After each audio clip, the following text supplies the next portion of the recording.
Hi, I will explain how to use a 4.5 liter oxygen cylinder.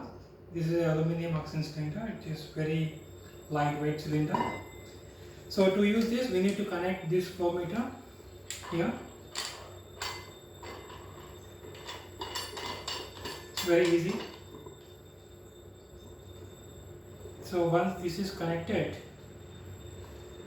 we need to connect the humidifier bottle here.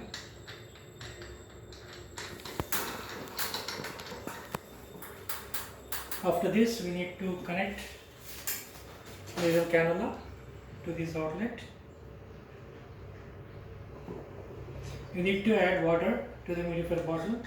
You can remove this here. You can add water and close it.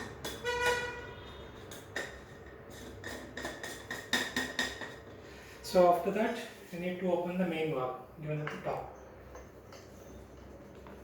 Once you open the main valve, you can control how much oxygen should be given to the patient. This is the regulator. You can start from 0.12, 0.5, 1 up to 15. Thank you.